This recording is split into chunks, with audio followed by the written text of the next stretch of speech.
3인칭 행동 시점, 삼행시 첫 시간입니다. 플랫폼에 올라탈 것인가, 플랫폼이 될 것인가. 요즘 여기저기서 플랫폼 난리잖아요. 저는 기본적으로 이제 플랫폼을 이해하기로는 부동산 같아요. 복덕방 구조. 그냥 수요자 있고 공급자 있고 중개하는 양반 있고, 팔려는 사람도 팔았으니까 목적을 달성하고, 살려는 사람도 복덕방을 통해서 집을 좀 구하고. 문피는 플랫폼은 복덕방이다? 기본 뼈대만 놓고 보면 복덕방에 가깝지 않을까? 너무 올드해요.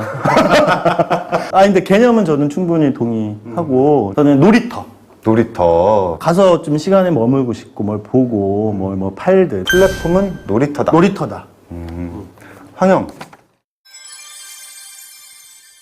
황영 별명이 혼구라면서요?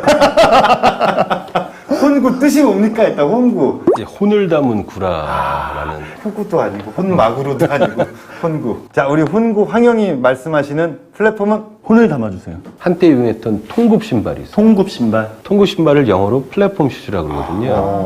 그러니까 무슨 얘기냐면, 지면 평평한 것보다 한 단계 높아 있는 게 플랫폼이에요. 몰랐어. 와. 알쓸신잡인 거? 선생님들이 뭐 강의한다, 연설할 때, 단에 올라갈 때도 플랫폼.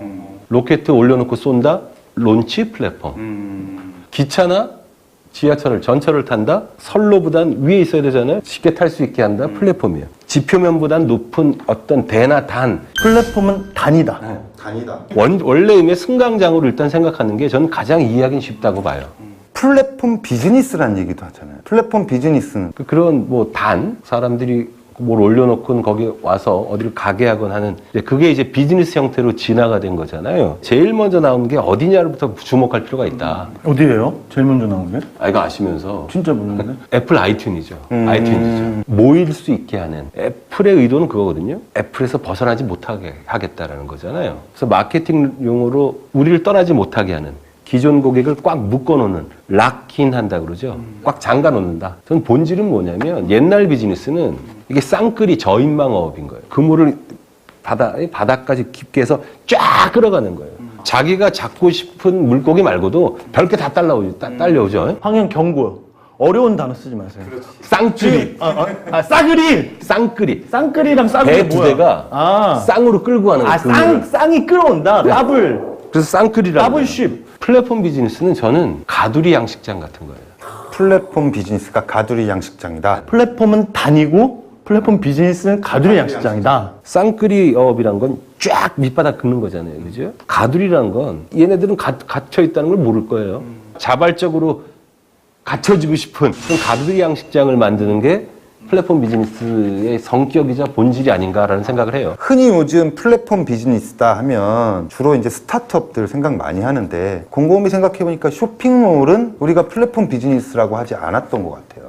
그렇죠. 전통적으로. 예를 들어 이베이나 옥션, 또 아마존은 플랫폼 비즈니스다라고 얘기하는 거, 뭐가 차이가 있기 때문에 그런 거예요, 황현? 전통적인 의미의 비즈니스는, 즉 온라인 쇼핑몰도 우리는 가서 막 사요. 파는 사람은 평생 거기서 팔기만 해요. 사는 사람은 거기서 평생 사기만 하는 거예요. 그죠? 근데 지금 우리나라에서 왜곡됐죠. 오픈마켓, 그러면 싼 거 판다로 돼 있지만 원래 뜻이 오픈 마켓플레이스잖아요. 그 가장 큰 특징은 뭐냐? 차이는 뭐냐? 입장의 변화가 굉장히 자유로운 거예요. 파는 사람이 살 수도 있고 사는 사람이 팔 수도 있고, 일정 자격만 되면 누구나 오게 만든 건 플랫폼이에요. 근데 일정 장소를 제공했는데 사는 사람을 내가 선별했다, 머천다이징 했다, MD 역할이다, 그런 건 플랫폼으로 안 불러요. 내가 만든 거든 남이든 일정 정도 이 장소에 맞는 거를 마치 사입하거나 선별하는 게 아니라 좋은 거라면 초대하는 형식으로 하는 거. 그걸 우리는 뭐라 그래요? 큐레이팅 한다고 그러잖아요. 황영 또 경고 한 번 더요. 사입 이런 것도 모르는 사람도 있어. 사입 뭐야? 사는 거야? 사서 들여온다 생각하세요. 산다고 해주세요. 뭐 이렇게 유식한 척하지 마세요. 플랫폼이라는 거는 자유로운 입장의 변화가 가능한 곳. 원칙적으로 자유로운 입장의 변화가 가능한 곳이어야 돼요. 그게 될 수 있도록 그것이 오프라인이든 온라인이든, 요새 온라인이지만 그런 걸 제공한다 라면 이제 플랫폼 비즈니스가 되는 거죠. 우버 생각해 보자고요. 우버는 내가 기사가 될 때도 있고 탈 때도 있고. 에어비앤비도 마찬가지죠. 내가 호스트가 될 수도 있고 어디 가서 묵을 수도 있고. 플랫폼 비즈니스 하면 관련해서 딱 세 가지로 생각해 보자고요. 목적지로 가게 해주는 트랙, 선로가 있어요.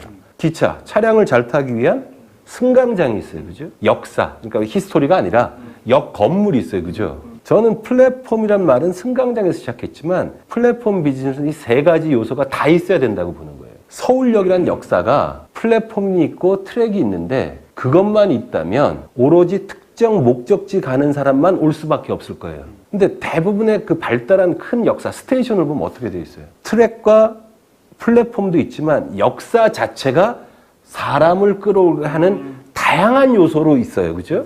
즉, 기본적으로 유입력이 많아져야 되는 게 하나 필요한 거고, 두 번째는 내가 원하는 방향으로 잘 갈 수 있게 플랫폼이 다양하게 설계되어 있어야 되고, 내가 그 플랫폼에서 그 트랙을 지나다니는 걸 탔을 경우에는 원하는 대로 갈 수 있어야 되고, 이 세 요소가 플랫폼 비즈니스의 제일 중요한 요소 같아요. 아까 복덕방 얘기를 뭐 직방, 다방, 뭐 요런 식의 이제 그런 집을 구하는 행위들이 예전에는 복덕방에 가서 뭐 하기도 하고 부동산 공인중개사 이렇게 했는데 요즘에 이제 폰 하나로 다 할 수는 있어요. 그런 O2들, 뭐 사실은 배달 쪽의 앱들도 어떻게 보면 O2 온 거고, O2 플랫폼, O2도 플랫폼이라고 봐야 되나요? 아, O2가 뭔가요? O2가 뭐예요 도대체? O2O? 온라인 투 오프라인, 오프라인 투 온라인, 온라인 투 온라인. 예전엔 개념적으로 온라인은 사이버 월드고 오프라인은 리얼 월드였잖아요. 쇼루밍족 아시죠? 굴루밍 말고 뭐 쇼루밍이 뭐예요? 쇼룸을 연락해 본다는 건데 기대보다는 좀 잘 모르셔서 그래서 환경이 있잖아요. 다나와나 뭐 이런 거 있었잖아요. 자기가 사고 싶은 게 있는 거라 그거를 막 열심히 온라인으로 다 찾아. 그래 놓고서는 그 가격에 맞는 거를 오프라인 가서 사가거나 반대로 오프라인 가서 쇼룸 가서 다 봐도 샵 사장 입장에서 이 양반 뭐 살 것 같은데 했는데 안 사. 이건 좀 너무 극단적인 사례지만 온라인과 오프라인의 생활의 경계가 무뎌지면서 연결되는 거잖아요. 그 연결을 쉽게 해주는 거는 다 플랫폼이 되는 거 이제는. 광의로 보면 사실 다 플랫폼이죠. 그렇죠. 특히 모바일 앱이 되면서부터는 우리가 상당 경우 플랫폼이 앱을 통해서 구현되는 경우가 많이 있는 거거든요. 근데 한국에서 옥션이 좀 많이 이렇게 그냥 싸게 파는 데처럼 바뀐 거는 굉장히 아쉽다고 생각을 해요. 예전에 저한테 뭐 옥션 이렇게 막 뭐 일하셨다고 이렇게 자랑하셨던 것 같은데 뭐 언제 뭐 하신 거였어요?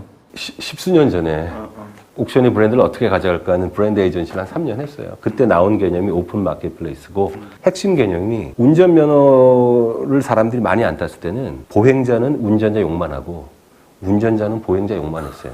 근데 대부분의 사람이 운전면허를 따고 나면 보행자가 무조건 운전자를 욕하지도 않아요. 욕하는 놈들은 하던데. 그렇죠. 그런 진상 새끼들 늘 가는 거고. 그래서 그런 자유로운 입장의 변화가 있는 곳이란 뜻에서 자유로운 입장의 변화 그 혼구가 그때 쓰신 거군요. 그렇죠. 십수년 걸 지금 여기서 지금 또 첨단 얘기를 하자는데 십수년 전 옛날 얘기를. 본질은 변하지 않아요. 진리는 틀리지 않죠. 본질은 변하지 않아요. 황영께서 이제 플랫폼이란 자유로운 입장의 변화가 가능한 곳이어야 하고, 멋있다 나는. 플랫폼 비즈니스는 세 가지 요소가 되게 중요하다고 말씀하셨는데, 플랫폼 비즈니스로 성공하려면 어때야 될까요? 우버 같은 경우는 한국에서는 뭐 택시기사님들 반대하고 이래서 사실 좀 실패한 모델이에요. 그런 관점에서 봤을 때 플랫폼 비즈니스가 성공하려면 어떤 점이 중요할까요? 우버 얘기는 우버가 한국에서 좀 활성화가 안 돼서 제가 직간접 경험이 좀 적어요. 근데 에어비앤비 얘기를 해도 되나요? 네네. 에어비앤비는 사실 제가 직접 경험이 좀 있어요. 근데 제가 최근에 본 현상 중에 여자아이들이요. 예전에는 돈 모아서 호텔이나 그 레지던스에서 파티를 했는데 요즘엔 에어비앤비로 빌려요. 그게 어떻게 보면 하나의 패드로 보일 수도 있으나 패드가 뭐예요? 패드가 뭐냐면은 그 트렌드 바로 전에 잠깐 반짝하고 반짝하는 유행? 스펠링이 어떻게 됩니까? F입니다. F-E-D? 네네네. AD. AD. FAD. 네네. 에어비앤비에서 파자마 파티하는 거를 패드다? 제가 볼 때는 트렌드가 될 수 있다고 본다. 트렌드가 되어야만 플랫폼 비즈니스가 성공을 한다. 뭐 너무 원론적인 얘기긴 하지만 사람들이 좋아하고 내가 좋아하는 사람이 그걸 하는 모습을 봐야 되거든요. 저는 아까 황영이 얘기한 거를 제가 부정하려는 게 아니라 사람이 없는 플랫폼은 아무 의미가 없는 거예요. 그래서 이 책에서 사람에게 사람이 필요하다고 했는데 플랫폼이야말로 사람이 필요하다. 저도 그런 것 같아요. 이제 플랫폼 비즈니스가 성공하려면 그 네트워크, 그 플랫폼 자체에 대해서 어떤 신뢰가 있어야 된다고 봐요. 좀 예를 들자면 게시판 같은 데 보면 판매자한테 당한 짤들 많이 올라오잖아요. 네. 근데 재미있는 거는 판매자한테 당한 짤을 올리면서도 판매자를 만나게 했던 어떤 네트워크, 여기를 욕하진 않아요. 내가 운이 없어서 내가 그 사람을 만났을 뿐이지, 그렇게 호된 경험이 있다 손 치더라도 다음에 똑같은 물건을 사거나 할 때 들어가잖아요. 플랫폼 비즈니스가 성공하려면 그 네트워크, 그 플랫폼에 대한 신뢰가 있어야겠다, 이거라고 보는데 황영께서는 어떠세요? 그러니까 앞에 거 먼저 얘기하고 그냥 지금 우버랑 에어비앤비 얘기하는데 진입장벽, 그러니까 기존 그 시장 진입자들 택시 회사에 뭐 반발 있었다. 옛날에 이렇게 얘기했거든요. 버스 요금 인상시키면, 옛날 박정희 대통령 때는 그렇게 얘기했어요. 너무 연배가 티나나? 괜찮아요. 뭐 어차피 앞에까지 하는 얘기가 룩앤필이 버스 요금 현실화라고 표현했어요. 그래서 사실은 굉장히 마케팅적으로 성공한 사례인데, 그럼 우리는 그동안 비현실적인 요금에서 살았냐고. 버스 요금 올렸다 그러면 되거든요. 이게 이 워딩 싸움이 사실 마케팅이나 커뮤니케이션 굉장히 중요하잖아요. 짧게 꼰대처럼 얘기할게요. 공유경제 얼마나 듣기 멋있어요, 그죠? 자본주의가 고도화되면 내 필요한 것 이상으로 뭔가를 많이 갖게 돼 있어요. 자, 여기 흥 소장이 차를 몰아요. 주말에만 써요. 그럼 월요일부터 금요일까지 평일은 갖고 있는 자산이지만 유효 자산이에요. 그죠? 그 유효 자산을 쓰고 싶은 사람이 있는 거예요. 그죠? 그걸 연결해 준다는 게 쉐어드 이코노미 공유 경제. 굉장히 거룩하잖아요. 본질은 초단기 렌트의 연속적인 반복이에요. 우버와 에어비앤비의 차이는 또 여기서 나는 거거든요. 그 문피가 좋은 얘기 했는데 조금 달라요. 똑같은 중고를 사는 데인데 옥션에서 산 사람은 최소한 그렇게 당할 일도 별로 없고, 옥션을 욕하지 않는데 중고나라와 옥션의 차이는, 가장 큰 차이는 뭐냐면 둘 다 중고를 산다 하더라도 책임을 개인화하느냐, 책임을 플랫폼 만든 사람이 입장이 어느 정도 져주냐의 차이예요. 중고나라에서 샀는데 잘못되면 중고나라라는 사이트가 해결해 주지 않아요. 내가 재수없어 나쁜 새끼 만난 거지. 근데 옥션에서 사기를 당하면 옥션 측에 항의를 할 수 있어요. 자, 여기 이 얘기는 뭐냐면 우버에서 그 유유자산을 써서 승격이 됐지만 거기서 발생하는 안 좋은 점의 책임을 누가 져주냐 이거지. 그러면 우버라는 플랫폼을 만든 데서 일정 정도 그걸 져주는 모습을 보여주면 옥션처럼 되는 플랫폼이 되는 거예요. 근데 우리나라에서는 그거 어떻게 돼? 개인으로 해결하는 거 아니에요, 개인으로. 그런 본질적 문제가 작용하는 거예요. 저는 개인적으로는 공유 경제가 굉장히 좋은 비즈니스 모델이라고 하지만 공유라는 본래적 가치를 실현하는 데 있어서 책임이나 이런 장치를 등한시하면 자칫 잘못하면 오래 못 간다고 생각해요. 두 가지를 묶어서 설명해 주셨네요. 진입장벽과 어떤 네트워크 신뢰. 그 부분이 제일 큰 것 같아요. 그 실제로는 지금 우버도 우리나라에서 영업합니다. 카카오 블랙의 형태일 뿐이죠. 플랫폼 제공하는 사람에게 일정 정도 책임을 물리는 완전히 개인화된 1:1 개인적인 거래 형태가 아닌 형태로 우리나라에서 지금 하고 있어요. 약간 우리 황영께서 약간 업되셨는데. 아니, 기본적으로 우리 황현이 의협심이 강하세요. 의협심이 강해서 이렇게 책임 안 지거나 뭐 이런 그 브랜드들 이런 데도 굉장히 혐오하십니다. 자, 황영. 플랫폼 비즈니스 성공하려면 황영께서는 어때야 된다고 생각하세요? 플랫폼을 승강장이라고 이미 정의했고, 플랫폼 비즈니스는 스테이션, 역사가 필요하고 트랙이 있어야 되고 플랫폼 승강장이 있어야 되잖아요. 흥 소장 말로는 사람이 있어야 돼. 아, 그건 너무 뻔한 얘기지만 그래도 잊어. 자꾸 잊어. 그러니까 그 세 요소가 이 얘기예요.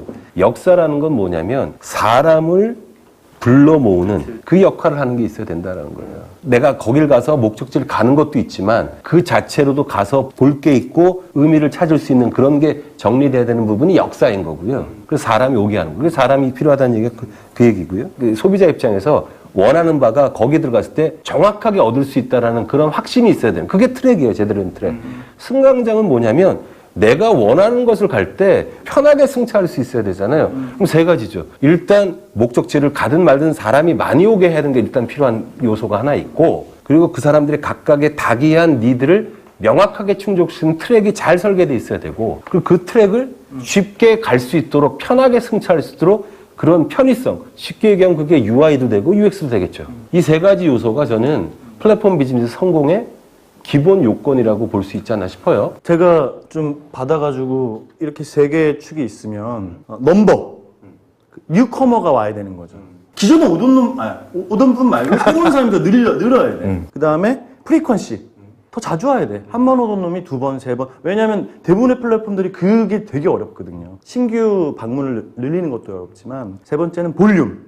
얘가 만약에 지불을 여기서 해야 된다. 유료다. 그러면 한 번 쓸 때 더 많이 쓰게 해. 그럼 뭔가 묶어주든지 상품으로 구성을 하든지. 아 근데 이거 모든 비즈니스의 공통점이라 다 되죠. 뉴커머, 신규 고객, 땡기기, 어퀴지션. 안 오던 사람, 한 번도 안 온 사람 오게 하는 거. 두 번째는 평소에 오던 사람 더 오게 하는 거. 2번 오게 하는 사람 5번 오게 하는 거. 10,000원 쓰던 사람 50,000원 쓰게 하는 거. 이건 모든 비즈니스에 사실 맞는데 플랫폼 비즈니스도 생각해 보니까 프리퀀시가 어찌 보면 굉장히 중요하다고 봐요. 그래서 요즘에 맨날 그런 얘기 하지 않습니까? 팬덤 마케팅. 10,000명이 어중뛰게 저를 알거나 좋아하는 거 의미 없습니다. 100명이 나를 졸라리 좋아해야죠.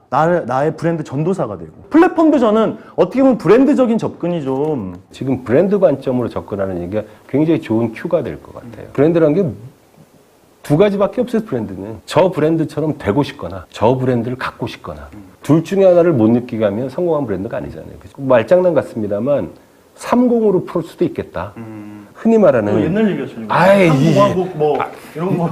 흔히 쓰는 표현이지만 공감하고 공유하고 공명 이 세 가지 공짜를 유념할 필요가 있지 않겠느냐. 그 플랫폼이 주는 가치에 공감하기 때문에 가는 거죠. 그러니까 막 주변에 아는 사람들한테도 너 이거 봤어 하고 떠들고. 그래서 거기서 얻은 결과가 굉장히 재미있으니까 공유하는 거예요. 그리고 그런 행위 자체가 나에겐 나름 의미가 있어요. 그러면 같이 공명하는 거거든요. 브랜드 중심의 모든 비즈니스는 필요하지만 특히 플랫폼 비즈니스는 이 세 가지 공이 필요하다. 공감하고 공유하고 공명한다. 가치에 공감하고 그 결과물에 재미가 있으면 공유하게 되고 어떤 사회적 맥락이나 의미에서 내가 좋아하는 걸 더 드러내면 많은 사람들이 같이 울림 있는 공명하게 되고 이 정도 되면 플랫폼 비즈니스 성공의 아주 요건을 다 채운 거 아닌가?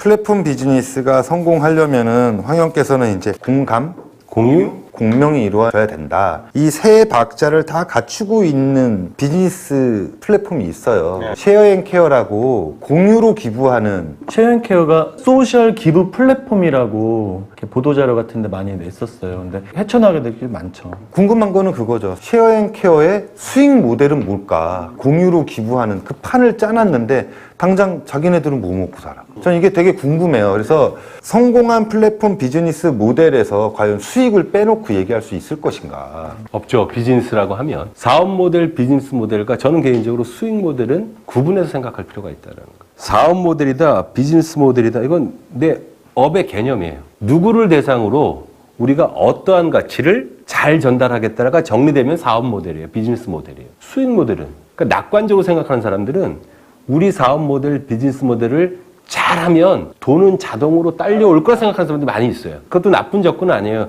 그런데 수익 모델은 이 사업을 우리가 잘하지만 사업을 하는 전체 과정을 포터가 얘기하는 밸류 체인으로 잘 구분해서 설계를 하고 그 밸류 체인, 가치 사슬 중에서 어디로 돈을 가져올 거냐를 결정을 해야 된다는 거예요. 어려운 얘기가 아니에요. 간단해요. 예를 들면 뭐가 있을까요? 직장 구하는 사람이 있어요? 사람 구하는 업체 있어요. 구직자와 구인 업체를 연결해줘요. 그죠? 똑같은 사업 모델이에요. 그죠? 그런데 구직자한테 돈 받으면 직업 소개서예요. 구인 업체한테 떳떳이 돈 받으면 그거는 서치펌이에요. 헤드헌팅 회사예요. 방점을 어디에 찍느냐에 어디에 따라. 찍느냐에 따라 다른 거예요. 제가 사업 모델하고 수익 모델 얘기할 때마다 탁월한 사례라 생각하는 게 있어요. 1959년이에요. 아, 또 옛날 얘기 좀 하지 마요. 2010년 이후 얘기해달라고요. 제록스예요. 당시 최첨단 기계. 그동안 복사기보다 훨씬 비싸고 고성능의 복사기를 만들었어요. 너무 비싸서 안 팔릴 거예요. 사무 생산성을 향상시킨다. 사업 모델, 비즈니스 모델에 충실한 제품이 나온 거예요. 돈을 못 버네? 너무 비싸서. 너무 비싸니까. 그때 사장 윌슨일 거예요. 그 사람이 어떻게 했냐면 이 사람이 리스를 도입했어요. 야, 리스를 도입해서 월 $95로 임대하는 거예요. 마음껏 쓰는데 그거로 돈은 확 번 거예요. 다시 사업 모델과 수익 모델은 다르다고 구분하는 것이 실제로 수익을 얻는 방법을 찾는 데 도움이 돼요. 특정한 그 사이트를 얘기해서 뭐한데 두 가지 중에 하나는 결심해야 돼요. 내가 이 비즈니스 모델을 힘들고 어려도 꾸준히 하면 자연스럽게 돈이 따라올 거라는 낙관론 하에서 정말 열심히 하거나 아니면 사업 모델을 공고히 하되 이 전체 사업이 일어나는 밸류 체인을 잘게 쪼개서 그중에 어디에서 돈을 뽑을까를 빨리 찾거나 둘 중에 하나 결정되지 않으면 플랫폼 비즈니스도 비즈니스란 말이 붙는 한 수익이 있어야 된다는 뜻이니까. 그렇죠. 영원히 헷갈릴 수 있어요. 밸류 체인에 대해서 모르시는 분도 있으니까 기업의 경영 활동을 부분으로 쪼개고 각 부분에서 어디에서 가장 돈으로 이거를 바꿔올 수 있는 부분이 어디냐를 계속 고민되는 게 그거예요. 플랫폼이란 게 아까 얘기한 대로 사람이 있어야 되고, 사람이 일단 많아야 되고, 그리고 목적지가 많아야 되고, 컨텐츠도 많아야 되고, 상품 서비스도 많아야 되고, 독특한 상품 서비스가 많고, 사람이 많고, 그러면 그걸 매개하는 비즈니스도 될 것이고, 늘 고민이에요. 사람을 먼저 땡겨와야 돼? 아니면 훌륭한 제품, 서비스 등등의 컨텐츠가 있으면 사람은 자동으로 와. 이 두 가지가 늘 고민인 거죠. 전통적인 방식은 후자에 가깝잖아요. 좋은 제품과 서비스를 만들면 사람은 알아서 찾을 것이다. 근데 실패하는 게 많죠. 이제 그게 컨텐츠를 스스로 증명한다라는 입장이에요. 반대 입장은 일단 사람 쪽수가 있어야 된다예요. 그거를 대변하는 입장이 흔히 얘기하는 양질 전화 이런 얘기예요. 일정 정도 양이 쌓이면 질적으로 변화한다예요. 물이 끓으면 100도까지는 양이나 숫자만 올라간 거예요. 100도가 넘으면 이 물체의 형태가 달라져요. 기체가 되잖아요. 사용자가 일단 무조건 많으면 일정 정도 숫자만 넘어가면 질이 바뀐다라고 보는 거죠. 그래서 마구 땡겨왔던 거예요. 초창기 인터넷인 거죠. 다음에서 공짜 이메일 쫙 줘서 사람 쫙 땡기는 거. 그럼 컨텐츠를 좋게 하면 알아서 찾느냐? 요새 그 플랫폼 비즈니스 하는 사람이나 정말 고민이 그거예요. 정말 비겁하게 표현하면 지금 그 둘 다를 동시에 도모하지 않으면 사람 모으기도 힘들고 돈도 들고 컨텐츠가 스스로를 증명하지도 않아요. 이게 늘 플랫폼 비즈니스를 하려는 사람들에게 어떤 딜레마 같은 거예요. 어느 걸 먼저 할까? 동시에 해야 된다. 비겁한 변명 같지만 현재 해결책은 그 정도인 것 같아요. 제가 진지하게 말씀드리면 직방이라는 서비스 혹은 플랫폼은 3년 동안 영업만 했대요. 그 부동산 다니면서 우리랑 같이 하시죠. 그래서 바카스 사서 처음에는 뭔데 니네 막 문전 박대 당하고 했겠죠.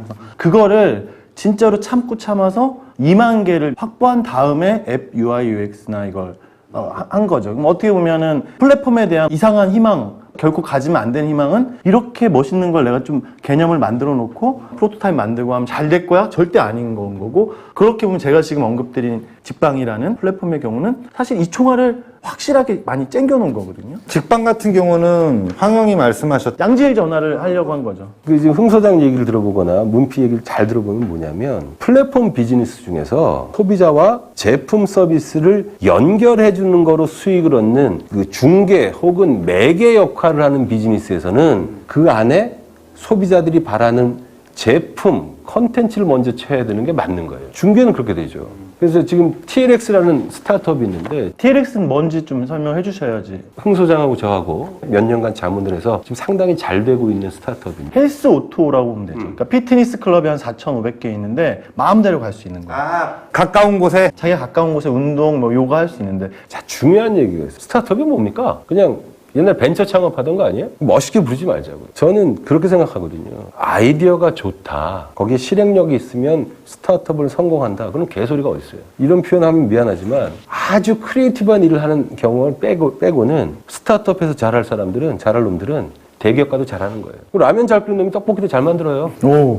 TLX 얘기를 하는데 진짜 지난한 과정을 거쳤어요. 창업자가 헬스장 사장 만나서 우리 회원 가입해 주세요. 분당 지역 헬스장 묶어서 이용권을 쉽게 말하면 나눠주는 거예요. 그거를 전국적으로 몇천 개를 다 묶고 나서 플랫폼 형태로 앱을 하면서 팍 큰 거거든요. 성공의 요체는 오투어 멋진 앱을 만든 게 아니에요. 모바일 앱이 없어도 될 수 있는 비즈니스를 만들어 놓고 그거의 사용의 편의성, 방문의 편리성을 증가하게 한 앱을 함으로써 오토 비즈니스 성공한 거지. 사람들은 좀 막연히 착각하는 게 있죠. 내가 앱을 디자인을 잘했고 잘 만들면 사람이 쓸 거야 라는 것과 크게 다르지 않죠. 앱을 만들기 전에 바닥을 짠짠하게 다져놓고 그걸 앱의 형태로 가시적으로 전환해야지만 성공할 것이다. 사실 그거 되게 경계해야 된다고 저도 생각해요. 황영 어머님, 모친께서 황영처럼 정의를 잘 내리셔요. 뭐라고 내리셨어요 그때? 제 회사 관두고 진짜로 독립을 했는데 노친대께서 그 무슨 일 하는지 궁금하시니까 뭔 일 하는 거니? 라고 여쭤보셔서 브랜드 뭐 마케팅 이런 거 관련해서 컨설팅 한다. 말로 하는 거냐? 그래서 보고서 쓰고 있더니 그건 사업 아니다. 하다못해 이쑤시개도 만들어 팔아야 사업이지 입만 터는 건 사업 아니다. 그때는 이 놓친다 왜 이러시나 했는데 그게 진짜 사업의 본질 아닌가 싶은 좀 그런 경향이 있는 것 같아요. 디지털 시대에 봉이김선달을 꿈꾸는 사람들이 많죠. 얘네랑 만나게 해주고 수수료 얻으면 돈 버는 거 아니야? 라는 막연한 생각을 갖고 사업을 시작하겠다라는 사람들도 좀 많이 본 것 같아요. 저희가 이제 플랫폼 얘기하면서 여기까지 왔는데 그래도 꾸준함의 힘 그거는 뭐 꼭 있어야 되잖아요. 질문이 이제 플랫폼 비즈니스와 수익 모델은 구분해야 된다라고 얘기를 비즈니스 하셨고, 모델과 수익 모델을 구분하고 얘기하자. 그래서 밸류 체인에서 어딘가에 가치의 방점을 찍어서 돈을 벌 수 있는 구석은 마련해야 된다라는 얘기도 하셨고, 수익 모델로서 성공한 플랫폼으로서 그 TLX라는 걸 얘기를 했어요. 이 곳이 성공하기 위해서는 헬스클럽 다니면서 설득에 설득을 하고 그것이 앱의 형태로 가시화돼서 지금은 좀 성공한 모델에 가깝다. 특정 업체를 계속 얘기해도 되나요?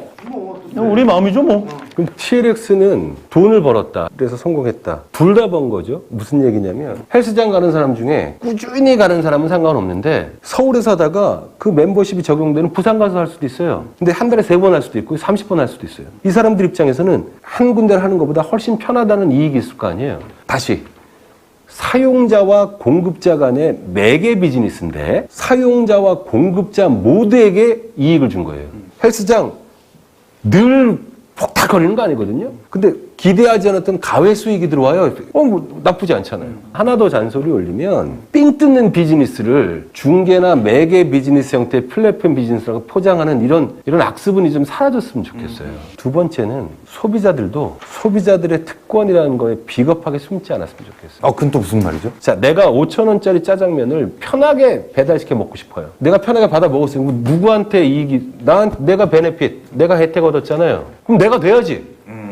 외국 배달 앱은 그 소비자들이 내요. 봐봐요. 그래 놓고서 그 앱을 안 써도 5,000원짜리 받아오면서 훨씬 편하게 받았는데 거기에 500원이든 300원이든 낼 생각은 안 하고 소비자니까 무조건 싸게. 그러면서 포인트도 달라 그러고.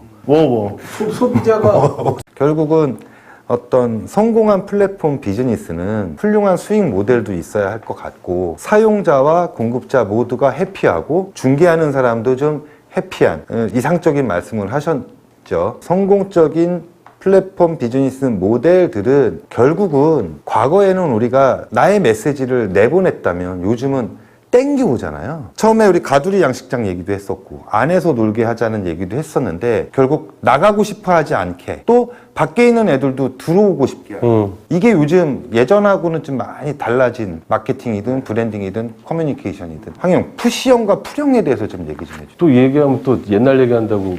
아닙니다. 옛날 마케팅입니다. 옛날. 기본을 먼저 얘기한 다음에 생산자가 기업이 제품을 소비자에게 밀어내는 거죠. 유통망을 통해서 소비자에게 밀어내는 게 푸시 마케팅이었죠. 그죠? 기업 입장에서 앞으로 밀어내잖아요. 푸시는 그래서 우리가 흔히 하는 말로 프로모션이에요. 그죠? 프로모션이니까 무식하게 풀면 앞으로 모션 미는 거예요. 앞으로 미는 거예요. 나 이런 거 완전 좋아하는데. 그럼 풀링은 그 반대죠. 그죠? 땡겨오는 거잖아요. 소비자가 그 회사를 보든 유통업체를 보든 제일 중요한 그 제품이나 서비스를 보고 스스로 땡겨오게 하려면 광고 등을 통해서 알려야 되는 작업보다 훨씬 기본적으로 중요한 게, 그러면서 잡스 영화가 마케팅의 본질은 제품 그 자체라며요. 제품이나 서비스가 내가 내는 돈보다 그걸 넘어서는 가치가 있다고 느껴져야 풀이 되는 거죠. 그걸 가치를 느끼게 하는 방법은 다양한 물론 방법이 있는 거예요. 문피께서는 크리에이터고 컨텐츠를 만드는 분이잖아요. 꼭 플랫폼 비즈니스가 아니더라도 오디언스, 소비자를 자연스럽게 땡겨올 수 있다라고 한다면 어떤 게 중요하거나 어떤 게 필요하다 생각했던 게 있어요? 홍보 영상을 메인으로 만드는 게 제 업이고, 홍보 영상이라는 거는 내가 이러저러하다고 홍보를 하는 거잖아요. 근데 유튜브에서 홍보 영상이라는 단어로 검색해 보시면 조회수가 진짜 창피해요. 20회, 100회. 요즘 시대가 그런 것 같아요. 홍보란 말이 들어가면 홍보가 안 돼요. 광고란 말이 들어가면 광고가 안 돼요. 이게 푸시였던 것 같아요. 오케이. 풀링은 진정성 있게 컨텐츠를 만들어서 주면 알아서 가져가는 것 같아요. 진정성 있게 좀 까야 된다. 진정성이 중요하다. 네, 결국은 진정성이다. TV라고. TV 알죠. 알죠? 예. 눈썹 있는 남자 없는 남자 비교해서 아, 또 황영 이런 거 몰라. 그 페이북 같은 거 하다 보면은 누가 이렇게 막 후기. 일반인의 후기 영상인 것처럼 올려요. 제품 사용기를 제품 사용기를 마치 내가 이걸 한 것처럼 해서 올려요. 그러면 사람들이 소비자가 한 거니까 믿고 간단 말이죠. 이건 제 사례인데 제가 눈썹이 좀 없어요. 그래서 저희 집사람이 이걸 눈썹 그리는 걸 사온 거예요. 이걸 이렇게 칠하고 나면 한 15분 있으면 이 눈썹의 모양이 2주 정도 지속된다는 거예요. 눈썹 그려주고 한 호흡곤란으로 한 20분 졸도했었어요. 저희 집사람. 웃겨가지고. 너무 웃겨가지고. 눈썹이 있으니까 사람이 좀 달라 보이는 거 정말 괜찮아 보여. 그리고 이거 2주 간다니까 자기 전에 그래도 샤워는 했지. 눈썹이 없어졌어 또. 사기당했네. 사기당했지. 이런 사례가 좀 여럿 있죠. 소비자들의 레알 후기라고 포장해서 결국 광고를 했지만 그 제품과 서비스가 과장됐다라는 걸 알고 난 뒤로는 걔도 결국 안 보죠. 여기서도 결국 진정성이라는 게 들어가잖아요. 저는 풀 하려면은 결국은 진정성인 것 같아요. 그러고 보니까 우리 혼구, 화영 진정성 있는 브랜딩들 주창하시죠. 네, 진실성은 언행일치죠. 말씀하신 게 똑같아요. 그러니까 예를 들면 나는 날라리도 사는 게 좋아라고 언을 했다면 옷도 그렇게 입고 그럼 진정성이 있는 거예요. 버진 같은 게 그런 거죠. 버진의 브랜드 에센스는 뭐냐? 쉽게 풀면 영앤펀이에요. 우리말로 풀면 날라리로서의 즐거움이 버진 아메리카의 핵심이에요. 리차드 브랜슨이 그 사람 자체가 또라이죠? 그렇게 사는 거고. 그러니까 그 양반도 어떻게 해요? 브랜드 메시지, 말이 그거예요. 날라리로 사는 게 즐거운 거다. 지나치게 엄숙하게 살지 마라. 행이 뭐예요, 행? 그러면 그게 제품 서비스에 반영됐느냐? 버진 아메리카 승무원들 옷이 핫하죠. 섹시하게 입혀요. 비행기 타면 조명도 거의 나이트 불빛이에요. 본인이 여장하고도 막 올라가고 그랬었어. 그러면 진정성이 있는 거예요. 우리는 진정성 하면 지나치게 거룩하고 엄숙한 생각, 그거 아니라는 거죠. 그렇게 보면 언행일치만 되면 되는 거고 그 관점에서 진정성을 말씀하신 것 같아요. 뭐 그거에 반박하는 건 아닌데 진정성만 있다고 풀이 될까요? 핵심은 브랜드도 그런 컨셉이나 아이덴티티를 잡았으면 그걸 진짜 정말 열심히 그거를 일관성 있게. 그걸 경험하게 BX, 브랜드 익스피리언스를 주기 위해서 진짜 노력하는 모습을 그 과정을 사실 영상으로 만들거나 그래요. 그런 것도 있는 것 같아요. 홍보 영상은 잘 안 봐요. 근데 사람들이 메이킹은 필름 봐요. 보겠지. 친구 같은 친밀함. 저는 그걸 사람 냄새 같은 느낌이라고. 대화하는 능력. 컨버세이션 마인드. 저는 어떻게 보면 브랜드도 플랫폼도 너무 자기들 이게 우리가 잘났어. 우리 여기 오면 네가 이런 이득이 있어. 이게 아니라 난 너랑 친구가 되고 싶고 너의 취향을 난 알고 있어. 혹은 우리 이런 얘기 좀 나누자. 그래서 마치 사람이어야 되고 친구 같은 접근을 하는 게 최근에 재미있는 게 충주사과. 그렇죠. 충주 주무관님 재밌죠? 그건 저도 봤습니다.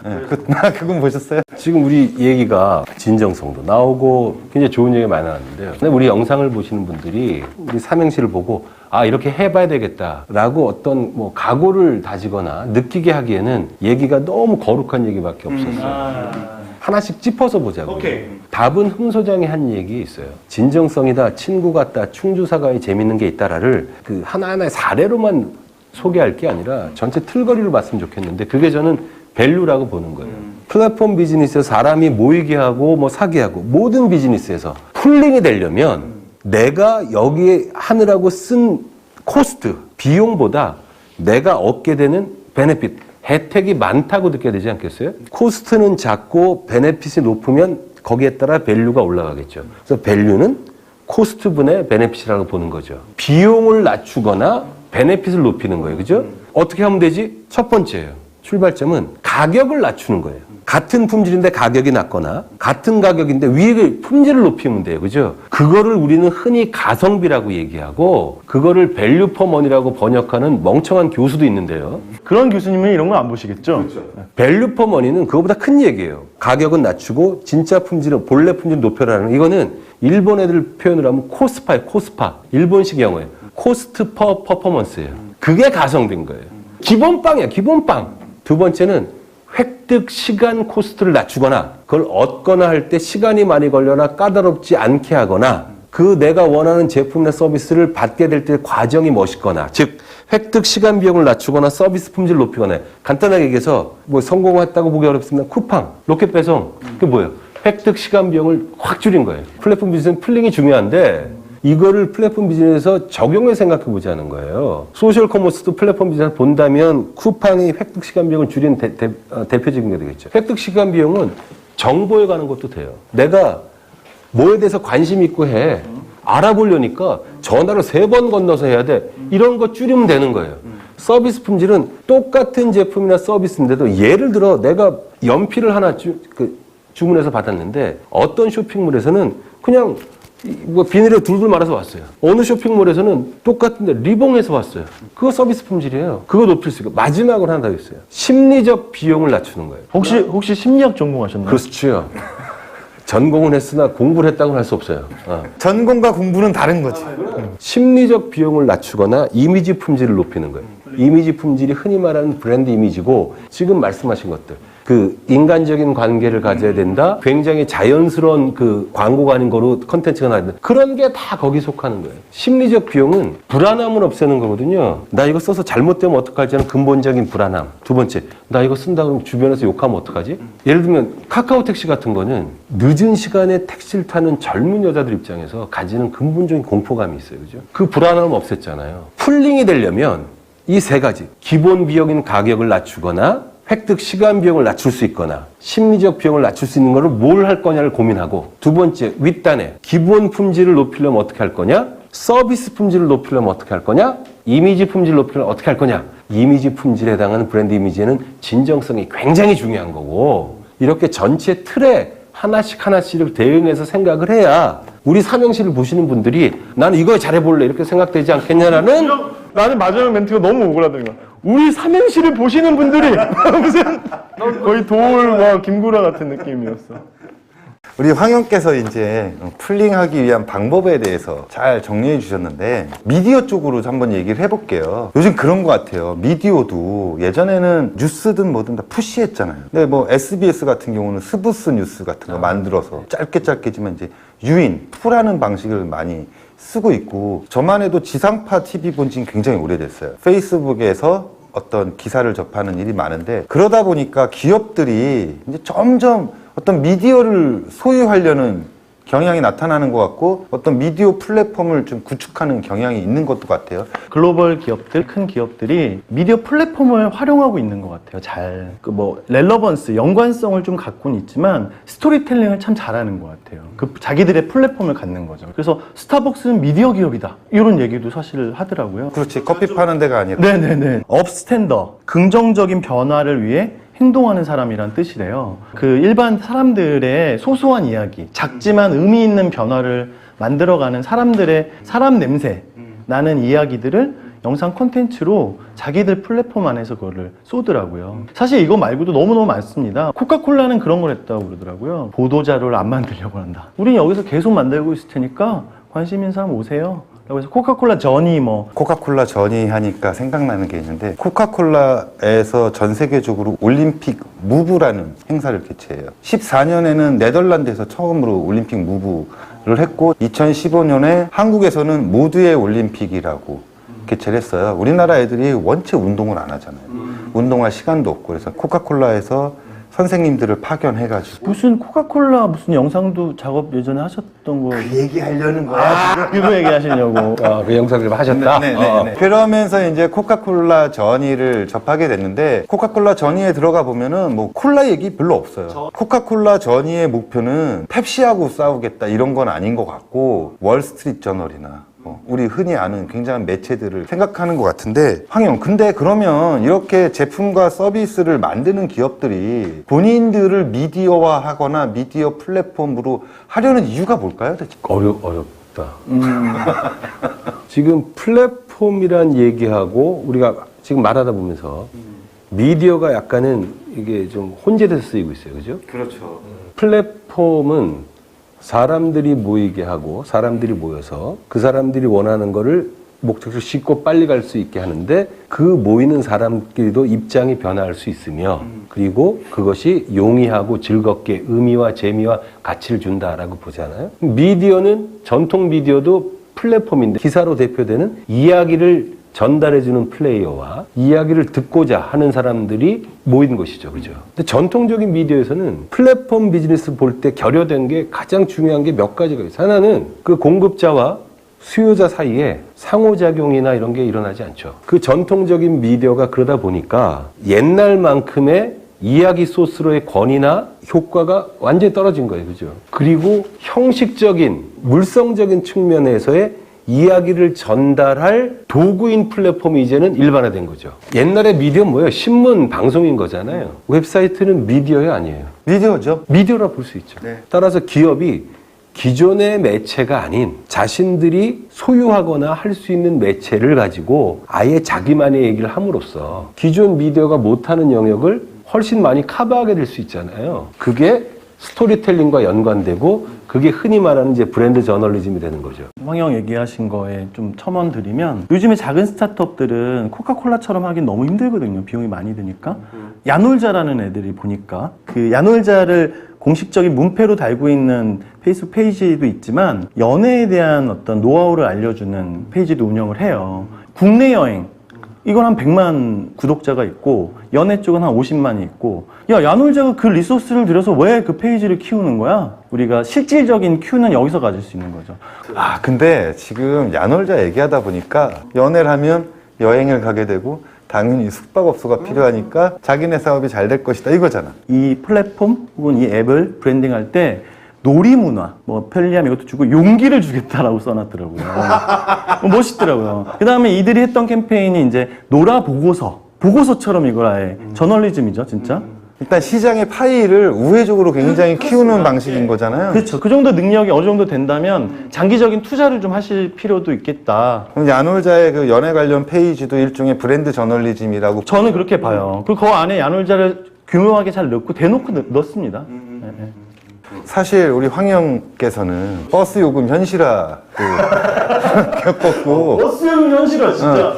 모텔이 나오기 전에 여인숙도 경험을 하셨을 거고 어떻게 생각하세요? 이 호텔에 대해서 이렇게 브랜드 저널리즘의 한 방향이라고 봤을 때 그 깡패도 독서는 해요. 그렇다고 해서 깡패가 독서하는 사람은 아니거든요. 모텔을 스터디해요. 모텔은 스터디하는 공간 아니에요. 본질은 그게 아니다 생각하니까 전 약간 삐딱하게 봤던 거고요. 어떤 용어가 생기면 그 근본적인 의미가 뭐냐를 갖고 좀 고민해 볼 필요가 있다 이렇게 늘 주장하거든요. 브랜드 저널리즘이잖아요. 저널리즘이란 건 내가 신문사가 된다 이 뜻이에요. 그죠? 근데 브랜드 저널리즘이에요. 그죠? 그 얘기는 두 가지죠. 그 미디어의 소유주가 특정 브랜드다. 두 번째, 그 브랜드에서 하고 싶은 얘기를 한다. 우리 브랜드가 소유하고 있는 미디어를 통해 우리 브랜드가 하고 싶은 얘기를 보다 재미있고 설득력 있게 하는 것 이렇게 되잖아요. 아니면 그 위의 개념은 스토리텔링을 할 수 있는 그런 플랫폼을 만드는 거잖아요. 우리 브랜드 저널리즘 하면 전 세계적으로 제일 모범 사례로 뽑히는 게 그 레드불에서 나온 레드불리틴이에요. 자, 그럼 레드불리틴은 레드불이라는 브랜드 홈페이지와 상관없이 별도의 페이지가 있는 거예요. 그죠? 그리고 오프라인에서 그 레드불리틴은 잡지도 동시에 퍼블리시를 해요. 컨텐츠 마케팅의 기본이에요. 크리에이트 원스, 퍼블리시 에브리웨어예요. 코프라고 그러거든요. 그게 모범 사례인데 그거를 아무런 고민 없이 그대로 적용하는 게 과연 맞냐라는 고민을 해봐야 된다. 그렇죠. 지금 채널 현대카드나 삼성 뉴스룸이나 그런 형태를 흉내는 게 많이 있어요. 외주업체한테 그냥 거의 맡기고 사실 이게 현실이거든요. 솔직히 저는 소비자로서 그 수용자로서 임팩트는 하나도 못 느끼. 아, 죄송합니다. 한때 제가 만들어왔던 컨텐츠이기도 하기 때문에 삼성 투마로우 TV는 그때만 좀 좋았던 것 같아요. 그때 나 엄청 본 것 같은데? 레드불리티는 레드불의 물론 이름을 따서 다 알 수 있긴 한데 주제가 명확하잖아요. 그건 익스트림 스포츠만 하는 거 얘기하는 거예요. 레드불이 왜 처음에 마케팅 컨셉이 날개를 달아준다 했거든. 퍼포먼스를 좋게 하겠다는 거거든요. 그러니 스포츠 중에서도 익스트림 스포츠를 뽑은 거고 레드불이 하고 싶은 얘기를 하는데 레드불 얘기를 한마디도 안 해요. 야놀자가 놀이 문화를 그것도 같은 맥락이라고 봐요. 그게 누가 먼저 이런 개념 구라를 만들었느냐. 99년인가 2000년에 그 세스 고딘. 세스 형이 했구나. 그 양반이 얘기했고 본격화된 거는 2004년에 맥도날드 레리 라이트가 이게 꼭 필요하다고 얘기했어요. 근데 중요한 게 있어요. 스토리텔링을 할 수 있는 기지를 만들자는 뜻이에요. 거기에 진짜 잊지 말아야 될 건 마케팅 전략 차원에서 났던 거예요. 순수하게 브랜드가 뭘 얘기를 하고 하는 차원이 아니에요. 결국은 우리 시장을 키우거나 우리 팬을 이루고 하는 거를 벗어날 수는 없는 거예요. 그렇죠. 그런 관점에서 보면 브랜드 저널리즘이라는 것이 죽지는 않겠지만 그렇게 명명한 이름처럼 굉장히 고귀하고 멋있는 거로 바라볼 필요는 없다. 브랜드 저널리즘은 조금 금방 없어질 것 같아요. 오히려? 플랫폼이 지금 그것들 다 먹고 있고. 그렇죠. 그래서 저희도 지금 첫 주제를 플랫폼으로 하는 거고. 그래서 삼행시도 그런 어떤 게 혹시 있는지. 알파고랑 이세돌이 바둑을 둬도 훈수를 두는 게 사람이에요. 나라면 저기다 뒀을 것 같은데. 저희 3인칭 행동 시점이 지향하는 거는 브랜딩과 마케팅에서 성공 사례, 실패 사례, 3자적인 관점에서 나라면 이렇게 할 텐데 자연스럽게 브랜딩과 마케팅에 대해서 우리 보시는 분들에게 좀 알려주는 컨텐츠를 만들겠다. 그런 플랫폼이 되겠다. 그렇죠. 3인칭이라는 게 객관성이다. 뭐 이런 얘기죠. 그죠? 그 빠져나가려고 그러는 거네요. 뭐 그런 것도 있고. 3인칭이니까 객관적으로. 근데 당사자거나 관련자가 아니니까 잘못된 건 잘못됐다고 솔직하게 까고. 잘된 건 잘됐다고 확실하게 칭찬해주고. 행동 시점이라는 얘기는 방송에 나온 얘기를 듣고 액션으로 옮길 수 있게 하자. 뭐 이런 의미거든요. 네. 진짜 제일 멋있는 삶이 뭐냐. 내 꼴린 대로 살았는데 결과적으로 다른 사람한테 도움되는 삶이 제일 멋있는 삶인 것 같아요. 우리 삼행시는 우리 내키는데도 막 떠들었는데 많은 사람에게 도움이 되는 방송이고 프로그램이 되는 거지. 그런 플랫폼이 되는 거죠. 좀 거창합니다만 요 방송 들으시는 분들은 명심하셔야 돼요. 우리가 무슨 살아가면서 커다란 의미를 성취하려고 태어난 사람은 없어요. 살면서 의미를 성취하는 거죠. 근데 플랫폼이 될 거냐, 플랫폼에 올라탈 거냐. 지금 얼마나 개인 브랜딩 하기가 좋아요. 우리가 활용할 수 있는 플랫폼이 널려 있어요. 하다못해 페이스북이 있고, 하다못해 트위터도 있고, 내가 중요하다고 생각하는 몇 가지 가치, 요런 것만 선정하셔서 꾸준하게 스스로를 채워가는 방식으로 채우세요. 비록 거대한 플랫폼에 올라탄 작은 개인이지만 그 자체가 밸류가 있게 되면 사람들이 오게 돼요. 작지만 탄탄한 개인 브랜드를 만들다는 각오를 해보는 거, 그거부터 시작했으면 좋겠어요. 그래야 뭐 조금 앞으로 삶이 좀 바뀌지 않겠어요? 기업도 그렇지만 개인도. 그런 의미에서 플랫폼을 꼭 활용하시라. 이런 잔소리를 드리고 싶었어요. 또 장차적인 꿈은 이래요. 스타트업이나 중소기업들이 브랜딩과 마케팅 커뮤니케이션에 애로가 있으면 저희한테 뭐 연락을 주시면 저희가 온라인 PT를 하는 거예요, 말하자면. 그러면서 성공 사례를 만들어 가는지도 좀 지켜봐 주시면 재미있을 포인트가 될 것도 같고요. 플랫폼은 자유로운 입장 변화가 가능하다고 했어요. 그게 플랫폼이다. 난 사실 이것도 인간관계에 적용이 가능할 것 같아. 역지사지가 다른 말이 아니잖아요. 팔 때도 있고 살 때도 있는데 사는 사람이 팔 때 생각하고 팔던 사람이 살 때 생각하면 인간관계에서 갈등의 소지를 줄일 수 있는 것 같다는 의미에서 자유로운 입장 변화가 가능한 것이 플랫폼이다. 너무 쉬우면서 기억이 나기 좋아. 사실 우리는 누구나 누군가의 선생님이 될 수 있다고 생각해요. 그래서 3인칭 행동 시점을 시작한 것도 있음을 말씀드립니다. 황영 오늘 녹화해보시니까 어때요? 첫 녹화인데. 우리 방송 보시는 분들 한마디 잔소리 딱 마지막으로. 또? 컨텐츠마다 웃기고 재밌는 거 보면서 인생 살다가는 인생 뜻대로 안 풀립니다. 공부 좀 해야 되겠다? 좀 재미없어도 볼 필요가 있어요. 우리가 재미없다는 얘기를 인정하는 건 아니고 더 재밌게 할 테니 좀 지켜봐 주시고 많이 좀 널리 알려주세요. 이런 쪽 관심 있으신 분은 반드시 도움될 겁니다. 우리 웅 소장은 앞으로 삼행시에서 어떤 롤을 할 건지. 저는 액션이죠. 흥과 액션. 액션할 수 있는 흥을 드리겠습니다. 흥! 황영 앞으로 삼행시를 통해서 바라는 점. 영어 단어 하나만 잔소리 드립니다. DPT라는 단어가 있어요. 뭔가 깊어 보이죠? 언뜻 보면 무지하게 깊어 보이지만 조금만 생각해보면 말도 안 되는 깊어 보이는 헛소리라는 뜻이에요. 이게 멘토라는 양반들, 구루라는 양반들 이런 사기를 많이 쳐요. 예를 들면 이 사람은 타인에게 긍정적 에너지를 용이하게 전이시키는 네트워킹 파워를 가진 사람이야. 무슨 뜻이냐면 이 새끼 술 먹을 때 재밌어 이 뜻이에요. 저는 최소한 우리 삼행시 보는 분들이 쓸데없는 DPT 헷갈리지 않고 본질이 뭐다를 보다 명확하고 이왕이면 재밌게 할 수 있도록 저는 정의를 명확히 내리는 그런 역할을 저는 수행하고 싶습니다. 요 위로 이메일 주소 가고 있습니다. 흘러가는 거 보이시죠? 이메일 주소. 뭐 대기업에 다니시거나 뭐 스타트업을 하시거나 자영업을 하시거나 공부에 지친 대학생이시거나 마케팅, 브랜딩, PR, 커뮤니케이션, 광고 관련해서 고민 있으시면 이 메일로 사연 보내주세요. 다음 방송 때 정확하게 분석해서 시원하게 말씀드리겠습니다. 그렇게 입장의 변화를 서로 느낄 수 있고 상호 인터랙션 할 수 있는 플랫폼이 되고 싶습니다. 이렇게 끝내시죠, 뭐. 역시